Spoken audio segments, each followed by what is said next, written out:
Welcome back to the Learn with Dylan show. Today I've invited Ashley on. So I actually came across Ashley on Instagram and I've been watching some of his content for some time now. I feel like he does provide a lot of value. So welcome, Ashley. It's great to have you aboard. Thank you for taking some time to do this. Thank you very much for having me. Looking forward to it. That's all right. So what I've done with Ashley is just want to go over some basics that I think are very vital for just your human movements. And I've written down a list of questions, which Ashley has sort of gone over prior to just, write some dot points down and we can make sure that there is as much value in this podcast as possible. So I'll just bring up the questions that we've gone over.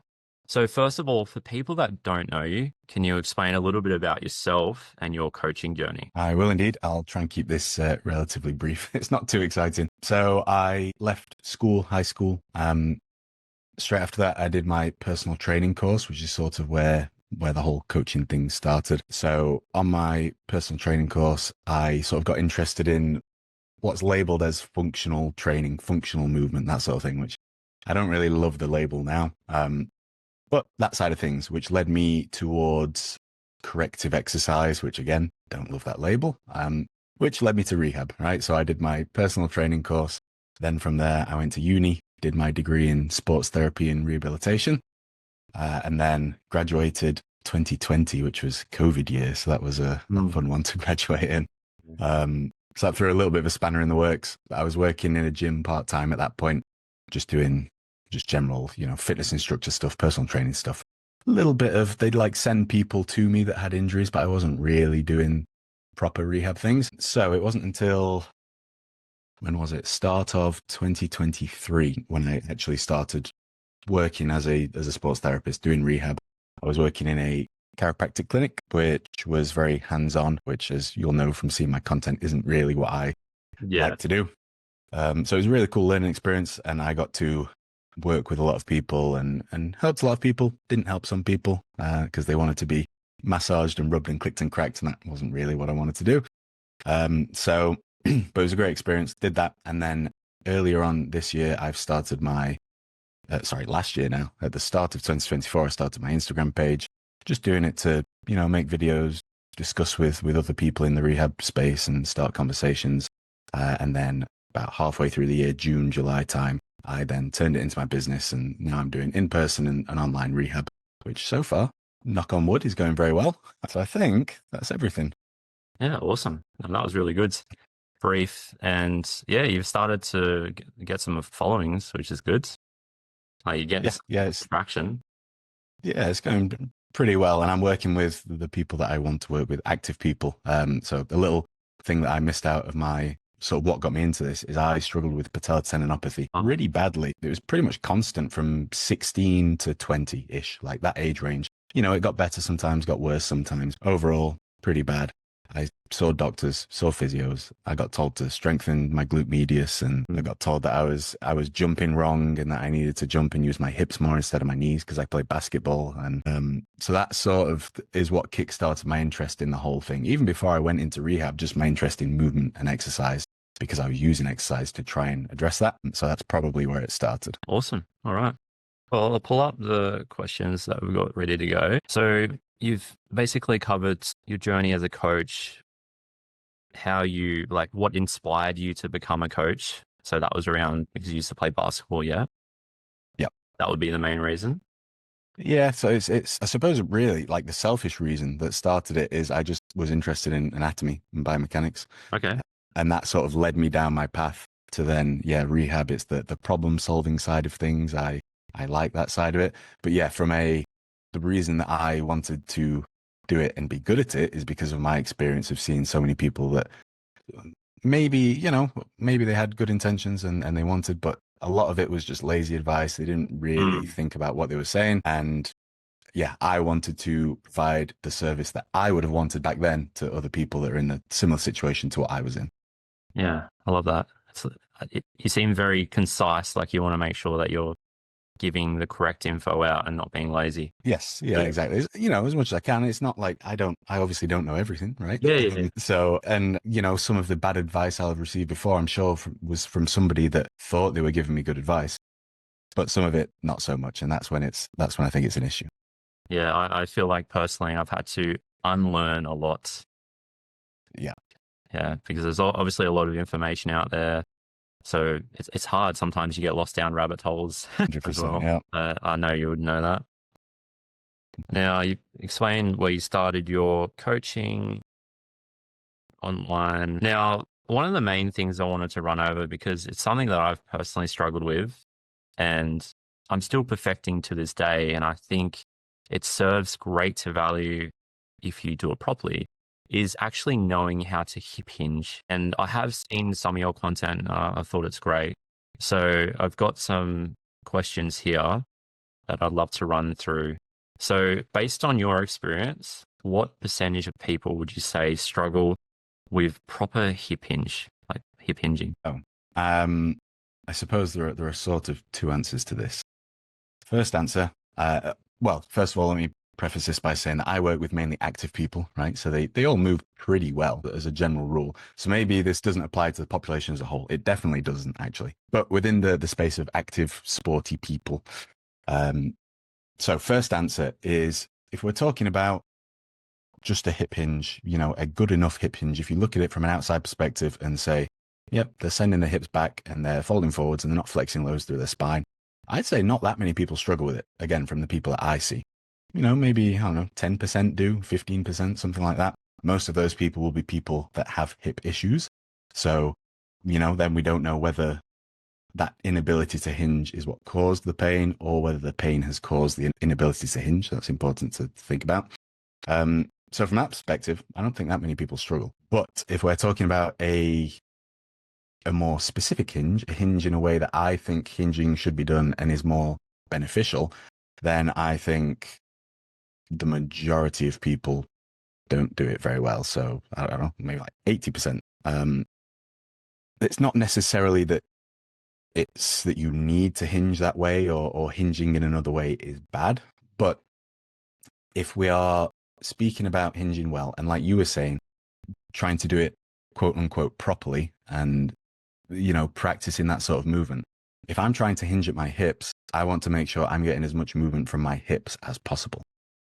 And I think that is what a lot of people are missing, which sounds like it maybe doesn't make much sense, but just tiny little things like they're either maybe extending through their spine or they're flexing through their spine. It might only be a tiny little bit, or they're sending their hips back, but their knees are also moving back with it. Again, that is still a hip hinge, but you're not getting as much movement out of your hip as you could be doing if you kept your knee in the same place, you just rotated around the head of your femur, you kept your spine nice and neutral, all these sorts of things. So I suppose it depends on what your definition of a proper hinge is.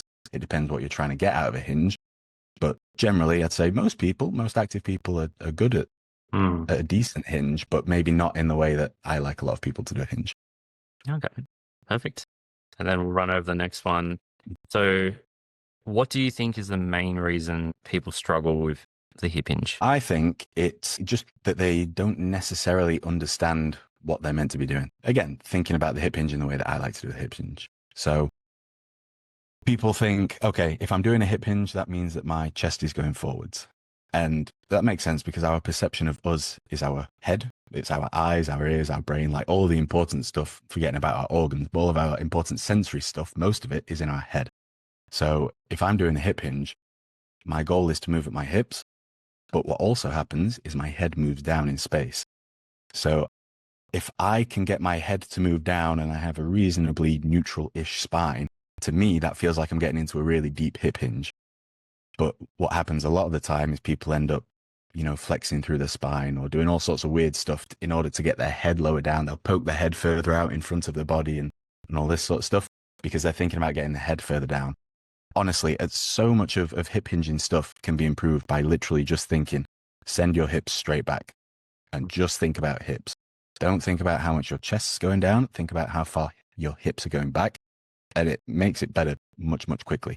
So I think it's just that people aren't practicing it in a mindful way. They don't have the intent when they're doing the hinge to think, okay, I'm going to hinge in order to get as much range of motion out of my hip as possible, or in order to load my glute as much as possible, or whatever they're trying to get out of it. And then why is learning to hip hinge so important for overall function and aesthetics? So on the function side of things, I suppose it's just, I mean, take any joint, right? If I have a joint, I want to be able to use it within its maximum range of motion that I have available. There'll be structural limitations that might stop me a little bit, but generally speaking, you know, like if we take my hand as an example, I want to be able to grab things. I want to use all my fingers individually and stretch them out and all this stuff. I think that applies to every single joint, and so it should apply to the hip. So functionally, our hips, if we're thinking about sporting movements, they are doing a super big job of propelling me forwards. Mostly, I mean, my knee and my ankle are going to work, obviously. But really, they do a lot of isometric work if we're thinking about running and sprinting and that sort of thing. And it's my hips that are sending me forward. So I need to be able to flex into my hip, load up my glutes, and then use those to send me forwards. And then my knee and my ankle are sort of the cherry on top type thing. So functionally, you need your hips for anything where you're walking, jogging, running, jumping, change of direction, lifting in the gym, all of it. The better your hips move, the more you're going to be able to load your hips through a larger range of motion. The more you're able to load your hips through a larger range of motion, the stronger you're going to be through a larger range of motion. And then aesthetics, if you can hip hinge well, you can move through a larger range of motion. You can load your glute in a really deep hip flexion position and then use that to push you back into hip extension. You're taking that muscle from a really long position to a nice short position, which is how we get bigger muscles, how we create tension. And so you can have a nice big fat bum if that's something you want. Yeah, it's funny because I noticed that there are people that can just hinge really well and they'll just go all the way to the ground. And it's usually girls, I find. You know, not all girls, but I find they're just really good at hinging. Yeah. And probably, you know, what's a big part of it, sort of what we were talking about before, is they probably just do it more, right? A goal of a lot of women when they're in the gym is they want to get a nice bum. So they hinge a lot because that's the way to get a good bum. So the more you practice it, the better you get to it. Yeah, perfect. And then what are some key principles or go-to exercises you recommend to help clients improve their hip hinge? So as far as principles, you want to think quiet spine. So your spine should not know you're doing an exercise. How your spine feels when you're stood up before you start the hinge is exactly the same as it should feel when you go down into the hinge. So quiet spine, hips straight back like you're sat on a shelf, sliding your bum back on that shelf. They're not going down, they're not going up, they're going straight back. Keep your weight forwards in the middle of your foot-ish, and don't let your knee move back with the hip. Those would be the four main things that I think about as far as principles. Some people might tell you to let your knee straighten back and move back if you're doing like an RDL type movement to work your hamstrings. That's fine. But if we're talking about a hip hinge movement for the sake of moving through your hip, I would prefer to keep the knee forwards because that keeps the femur in a fixed position. So then it allows the acetabulum, the socket on your hip, the pelvis part, to rotate around that fixed femur. Whereas if you let that knee straighten and move back, they sort of move back together. So we don't get as much relative motion within the joint itself. So those are the principles. The positions, I always start somebody with a kneeling hinge because what we we're talking about before, we want the hips to go back, but we don't want the spine to sort of flex and you to trick yourself into bringing your head forwards. If you do that in a kneeling position, if you try and lean forwards with just your spine and don't send your hips back, you've got nothing to counterbalance you and you're going to fall on your face. Because if you do it in a stood up position, your feet and your calves can help you and stop you from falling forwards. If you do it in a kneeling position, if you don't send your bum back, you're going to fall on your face. So kneeling position is the best one to start with, I think. Yeah, it's a really good one. There's a lot of people who, well, maybe not a lot, but some people who, what we were talking about before, do a good hinge where it looks okay from a stood up perspective, but then you get them kneeling and they sort of start tipping forwards a little bit. So that's a nice one. Even if you think you're good at a hinge, that's a nice one to try. All right. Yeah, I'll give that another crack. I think I've tried Perfect. roughly, but with all those principles that you've said, I'll give it another crack. Okay, so that is the hip hinge done. Some very valuable advice. Now, the next big topic is breathing and ribcage expansion. So from your experience, how many people struggle with or understand the benefits of proper breathing and full ribcage expansion? I think most people probably struggle with it, like the vast majority. And I think most people probably don't understand it. I certainly didn't understand it. I only learned about this stuff less than a couple of years ago, probably. Like I didn't learn about it at uni. You know, they told us what the rib cage was, but you don't even really think about the fact that your rib cage should move. It's just, you know, you just think about it as this thing that's there and it's there to protect your organs. But if it doesn't move, you're lacking movement somewhere else. Yeah, I would say the vast majority of people probably struggle with it in one way or another. Now, that's very important. That's not to say that you're breathing wrong or that you're going to have these issues if you're not thinking about ribcage expansion. That's definitely not the case. But equally, you can almost certainly get some advantages by incorporating that stuff and thinking about it a little bit more. Yeah, awesome. So we'll go over some questions. So what is the main reason people struggle to achieve full ribcage expansion from your experience? To be honest, I'm not entirely sure why it happens. It's sort of a chicken or the egg thing. I think it's very likely just like anything else, right? We get good at what we do the most, whether that's sitting down a lot, whether that's going in the gym and pinning my shoulder blades back and down for every single thing that I do. Whatever it is, my body's going to adapt to those positions.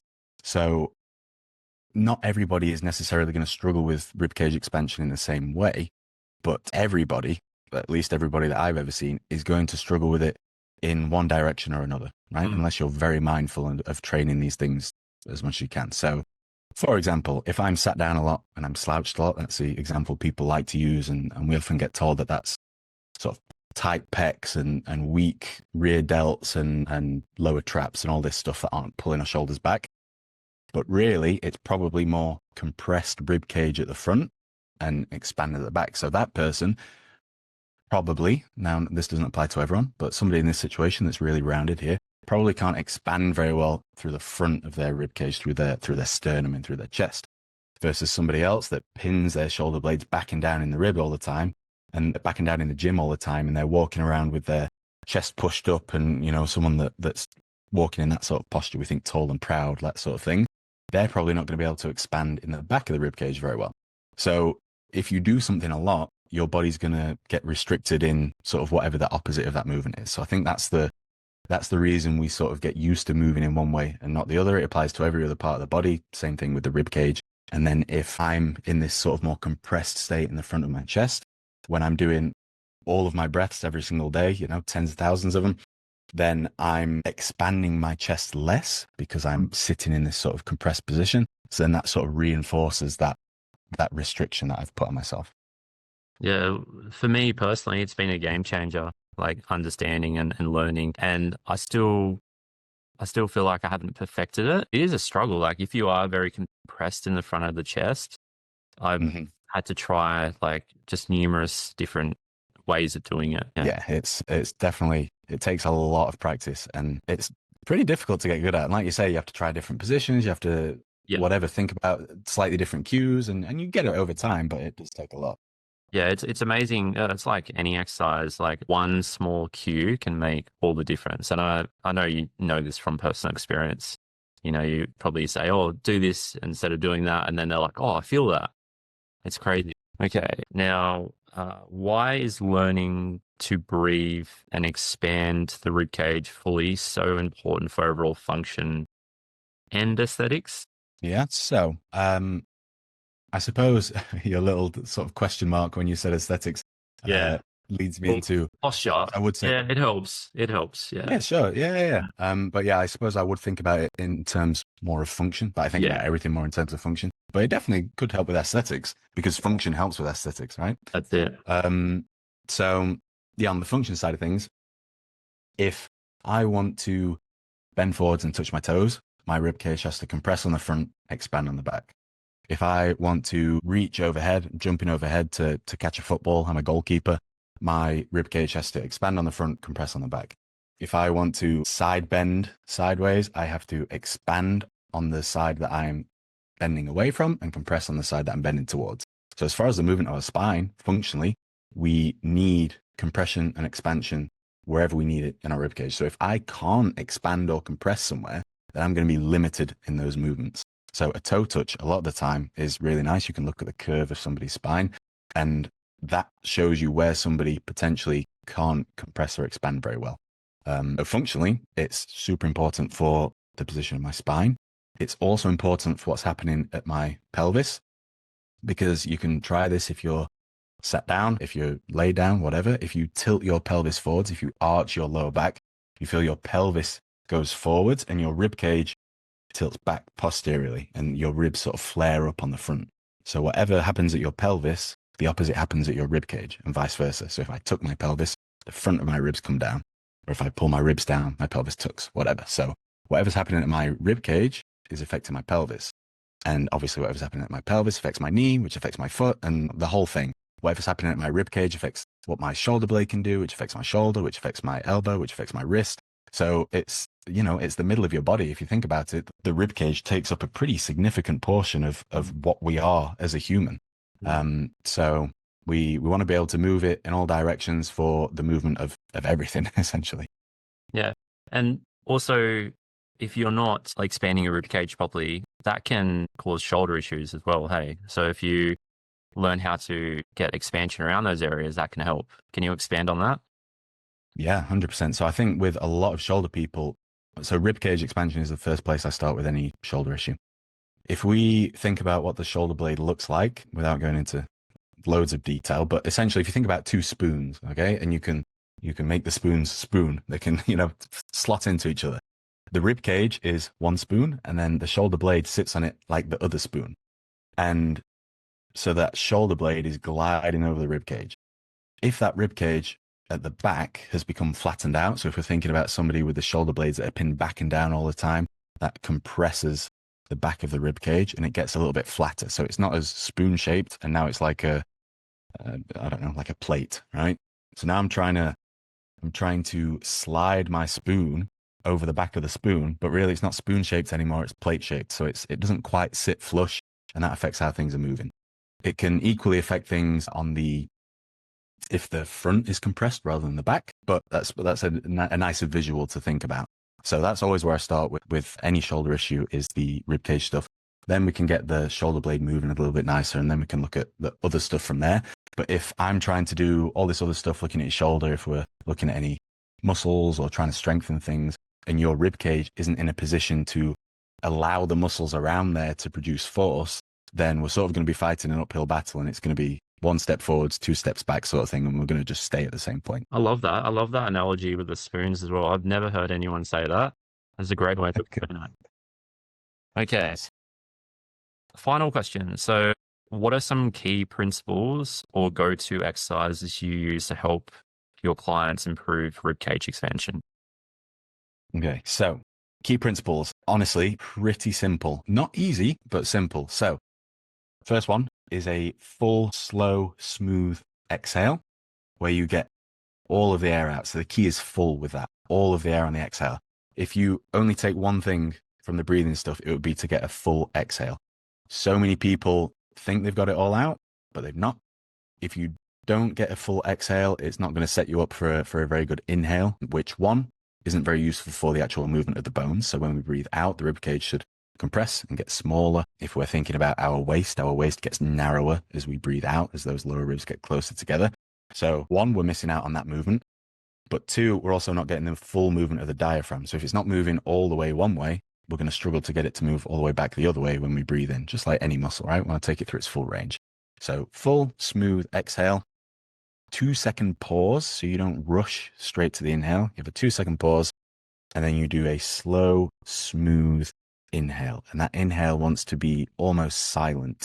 So you should not be able to hear yourself breathe back in through your nose. Those would be the main things that I would think about with the breathing stuff. As you progress, you can turn it into a really tough core exercise. It depends who you ask on this. I know you're in some PRI stuff from what I know. I think a lot of the PRI guys would very much disagree with this. But as you progress over time, you can do a really, really strong exhale.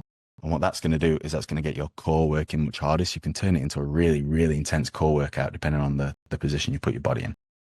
That's not to say you should always do that. I would definitely start with the slow, smooth exhales and build up to it. There's value to both depending on what you're trying to use it for. best position, I would say the first position to start in is just laying on your back. Mm. Laying on your back, nice and relaxed. Don't tuck your pelvis, don't arch your pelvis, don't do anything. Just lay wherever's comfortable for you, knees bent, feet flat, and I would start there. On the floor, it might not be like technically the best position for everybody because it's going to push air into certain different areas and it might not be quote unquote optimal, but you're nice and relaxed. You're laying on the floor. You don't have to think about anything. You can put your hands on your lower ribs. So as you breathe out, you can feel them close. And as you breathe in, ideally you want them to stay relatively closed. They'll open a little bit, but what you want to do is breathe out. You'll feel your abs come on, or your side abs, your obliques. You want to keep hold of that tension in as relaxed a way as possible so that those lower ribs stay closed, and then breathe back in really soft through your nose. And if you're laying on the floor, it's nice for lots of things, but also you have the feedback of the floor against you. So what I do a lot of the time is I get people they'll have their hands on the ribs and then they'll reach their elbows up slightly. Careful not to drop your chest in. A lot of people do that the first time. You just want to reach those elbows up just ever so slightly so shoulder blades come around the rib cage a little bit. Then when you breathe in, because you're on the floor, you have that feedback. You'll feel the area of your rib cage between those shoulder blades filling up and pressing into the floor. So it's some nice feedback to actually feel the area expanding. Because that's what's really tricky with it at first is you can't necessarily feel the things moving. Whereas if you're on the floor, then you're like, oh, okay, well, I can feel my back pressing into the floor when I breathe in. So I know I'm getting that area moving. Yeah, I think the first time I probably felt it was when I was doing like a hip 90-90. And yeah, it's just about feeling that pressure against the ground. And once you connect that, like feeling, then hopefully that will go into any other exercise that you do. Yeah, exactly. It's the more you do it, the better feeling and control you get over it, and you understand what you're trying to, what sensation you're looking for, and it becomes easier to find as you go along. Perfect. Awesome. All right, we'll wrap it up there. Thanks so much. That was so much value in that one piece. Was there anything else that you'd like to add on before we go? I think well, first of all, thanks. I hope it was valuable. I try not to ramble too much. No, that's great. No, I really appreciate it. That's awesome. Okay, Much good. I know value in one podcast. It's great. good. I know some of this can be tricky to visualize sometimes. That's just the nature of a podcast, I suppose, and trying to talk about these visible movement things. The one thing I would say that's very important is obviously I talk about rehab and that side of things, and don't think that if I'm saying, we're talking about breathing, we're talking about hip hinging, all this stuff. And yes, sometimes this will be a very important piece of the puzzle for you getting out of pain. But equally, a lot of people go down, like you were saying, there's so much information online. We can go down big rabbit holes, and that's a great thing. Sometimes it's a not so great thing because now definitely. Because, now I've watched a video of a very popular YouTuber telling me that my knee pain is because I have a pelvis that's pushed forwards on the left, my ribs flared, I have a collapsed foot, I have a supinated foot on the other side, I'm more compressed on the right side of my body, all this stuff. So what started off as knee pain is now me crapping myself thinking, oh no, I've got all these other issues in my body. So those things might be an important piece of the puzzle. If they are a piece of the puzzle. They're not the whole thing. You're not broken. Don't freak out about that stuff. This stuff's interesting and it's good for me to be aware of. For a client, for somebody in pain, if it interests you, learn about it, think about it, but definitely don't obsess over it. Don't freak out about it. You can get out of pain. You're not broken. You don't have a weird body. Don't freak out with this stuff. I love that because I can relate to that. You can start fixating on little things and it just drains you. And then you can spend hours doing exercises and not really getting anywhere. So yeah, great advice to finish the end of the podcast.